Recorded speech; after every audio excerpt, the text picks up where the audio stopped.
Hello there, friends and RC family. My name is Alec from High Noon Hobbies, and this time on the channel, we are taking a look at what it takes to be a pro driver in Class 2 and Class 3. Two incredible runs from two incredible drivers today.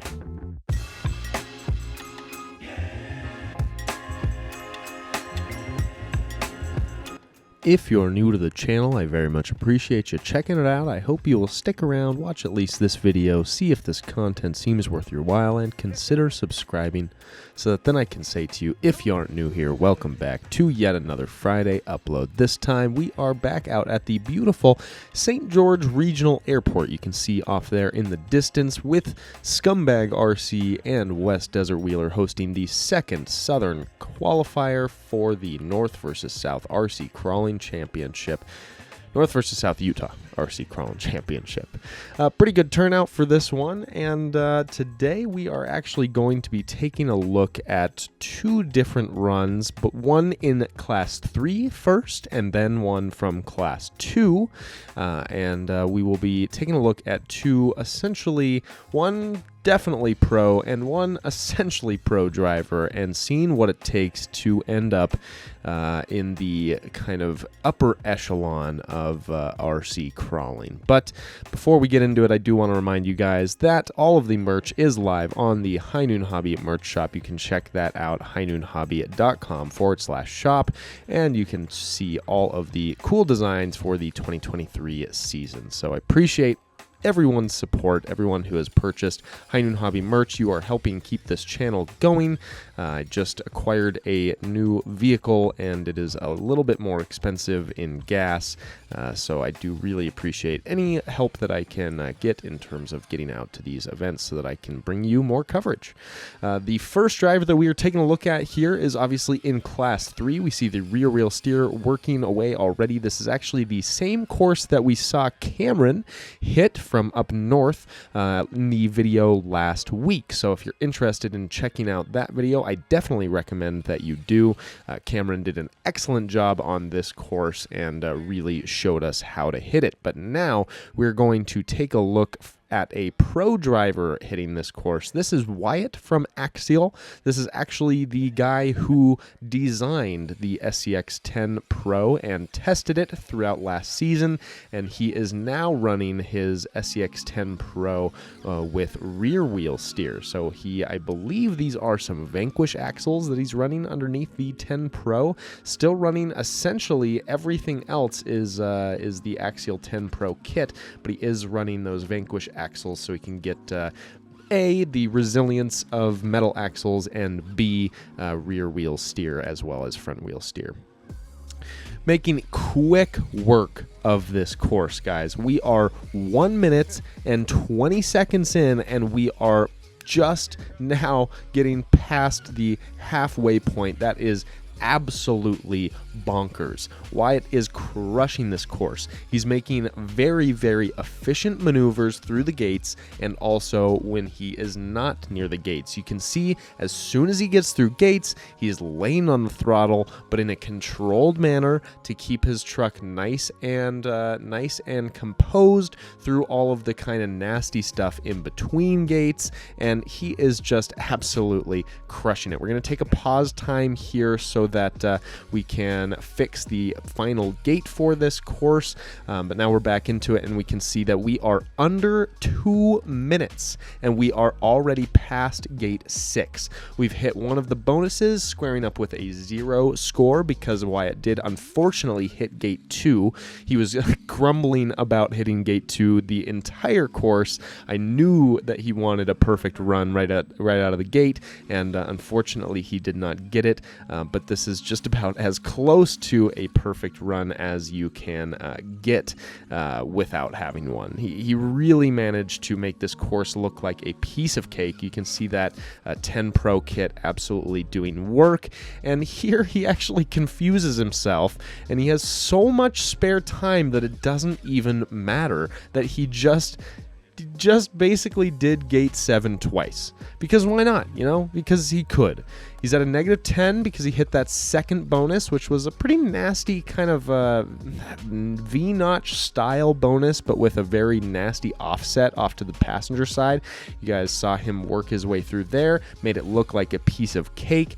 Now headed over gate 8, also makes gate 8 look like a piece of cake, into gate 9, which is not an easy gate by any means as well. A pretty nasty climb, but the SCX10 Pro handling it without any sort of issue whatsoever. And now into gate 10. Now gate 10 is just a little bit on the thin side, but he manages to make it through that without knocking either of the other gates, ending up with a -10 at a 3-minute and 20-second time. Very, very well done, Wyatt. That was absolutely impressive. Just impressive. I just can't, I have no other words for it. We're going to take a quick little intermission here, as we did during the actual comp. In the middle of the day, we like to take a quick little break, give everyone a second to rest those legs, and we do our raffle right in the middle of the day, and it usually works out pretty well. And I want to give a special shout out to this guy right here, P-Dot or Preston. He actually held a secondary raffle. So we normally have raffles for anyone who enters our competitions. Preston actually put on a second raffle. You can see these tables are all full of prizes that Preston actually procured from different companies, and all of the raffle proceeds from that secondary raffle are going to all of the costs associated with Zark's passing. So if you guys didn't know, we did lose a valued member of our RC community, and I do want to remind everyone that if you're going through a tough time, please reach out. Please reach out to me. Please reach out to someone in your network. Let them know that you're having a tough time, and I do want to thank Preston for that kind of memory of Zark, and also supporting the Brown family. So thank you, Preston. Now we're headed into the Class 2 run here from the quasi-professional driver, if you will. This is Logan, or West Desert Wheeler, as you all probably are aware. If not by the rig, then by the kind of lanky gentleman behind the rig.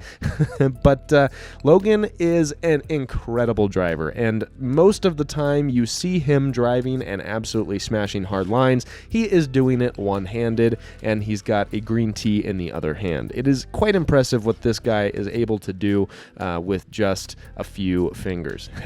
But we are taking a look at his first Class 2 run of the day, and we actually planned on doing kind of a video where we compared his run and my run, but it didn't really seem all that fair. I will be showing you guys my run on this course in a separate video, but I did not give Logan a run for his money. So I figured it would be a little bit more entertaining to see two really incredible drivers throw down some hard lines, and then I can show you my failures in a separate video. But Logan making incredibly quick work of this course so far. I believe that he is headed up to gate 7 here already. So 1 minute and 35 seconds, and he's managed to clear 6 gates already, which is quite impressive.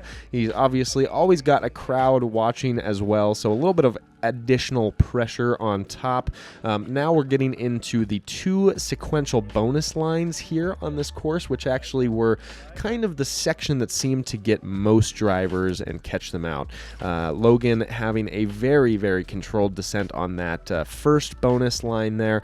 That one really was a test of throttle control, and also just a test of the weighting of your rig, making sure that you were well weighted enough that you were able to get down that, and with throttle control keep your truck upright. And Logan has both throttle control and truck weight down pat, so he was able to make it through that first bonus without any sort of issue. The second bonus was actually quite interesting. If you want to go back and look at it again, it's a very nasty climb that really only works from that angle. And Logan knew that that was the right angle. He hit it, slammed it, gave it just a little bit of a blip, and made his way up and over and was able to crawl essentially the rest of it once he got his tires over that nasty overhang at the very bottom of that cliff. Hit it into gate 9 here. This one was a grabber. You'll see once Logan passes through it, look at all of those hang-ups. That is a nasty one, and if you tried to slow crawl it, you were in for a rough time. Logan knew this, and so he blips the throttle, gets through it without any sort of trouble whatsoever. Now we're headed into gate 10 here. No issue there, and that was a -20. Perfect run from West Desert Wheeler or Logan. Great job from both of these drivers. Excellent driving. All right, ladies and gentlemen, that is all I have for you this time. I hope that you enjoyed watching these two incredible drivers crush C2 and C3 as much as I did. I definitely learned a ton from watching these drivers on the course. It is crazy how quickly these guys slam down gates and hit the hard lines and just get it done. But if you enjoyed this video, go ahead and give it a like. If you want to see more videos like this every single week, go ahead and subscribe to High Noon Hobby, and I appreciate y'all joining me on this one. Until next time, I hope you enjoy some scale trails, maybe some hard lines, maybe some FPV drones, maybe some e-bikes, maybe some other stuff that I don't even know about yet. And if you want to share that with me, go ahead and leave it in the comment section down below. All right, we'll see you on the next one. Cheers.